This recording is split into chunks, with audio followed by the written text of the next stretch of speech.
لیکن یاد رکھو کہ جن محفلوں میں ہم بیٹھتے ہیں، میلاد مصطفیٰ کی محفل ہو یا 11ویں شریف کی محفل ہو یا کسی بھی بزرگ کے عرس کی محفل ہو، سنی مسلمانوں یاد رکھو کہ زبانوں کو خاموش اور منہ بند کر کے بیٹھنا یہ ان محفلوں کے آداب کے خلاف ہوتا ہے۔ ہم پر لازم ہے کہ جب ہم محفلوں میں بیٹھیں تو بغیر کسی شرم و حیا کے اپنی زبان کو سبحان اللہ سے تر رکھے، ماشاءاللہ سے تر رکھے۔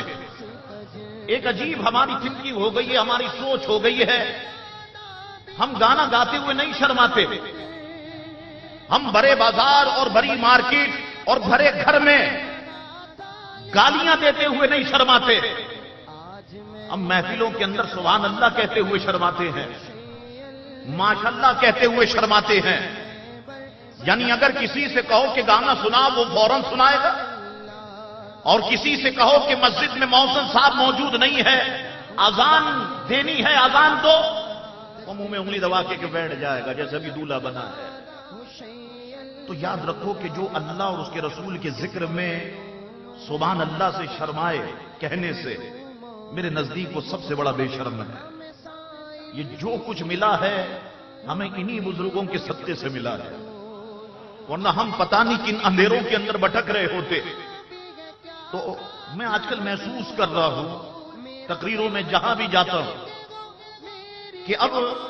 قوم کی تربیت کی ضرورت ہے، اور قوم کو جس طرح کے باپ بچوں کو سمجھاتا ہے یہ کرو یہ نہ کرو،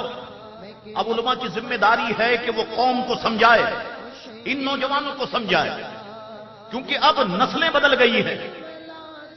اور وہ جو پہلے بچے تھے اب جوان ہو گئے ہیں۔ تو علماء کی ذمہ داری ہے کہ برہم نہ ہو، بلکہ اپنے بچوں کی طریقے سے ان بچوں کو سمجھائیں اور ان کو بتائیں۔ جب ہم انہیں سمجھائیں گے تو ظاہر سی بات ہے پھر یہ بعد میں آنے والی اپنی نسلوں کو سمجھائیں گے۔ اور سنیوں کی پہچان جو ادب ہے، جو عشق و محبت ہے، میں سمجھتا ہوں کہ انشاءاللہ تعالیٰ پھر اس کا سلسلہ قیامت تک جاری و ساری رہے گا۔ تو جب میں کوئی بات آپ کو بولوں، کوئی سمجھاؤں، تو خدا کے لیے سنیوں اس میں شرم نہیں کرنا۔ میں بزرگوں کی بہت جوتیاں اٹھائی ہے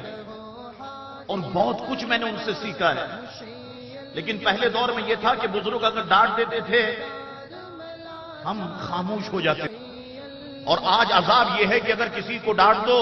وہ دل ہی دل میں کہتا ہے، اپنے آپ کو بہت بڑا سمجھتے ہیں، اپنے آپ کو بہت توپ چیز سمجھتے ہیں۔ یاد رکھو کہ ہم سنیوں کی اپنی پہچان ہے، ہماری ایک اپنی شناخت ہے۔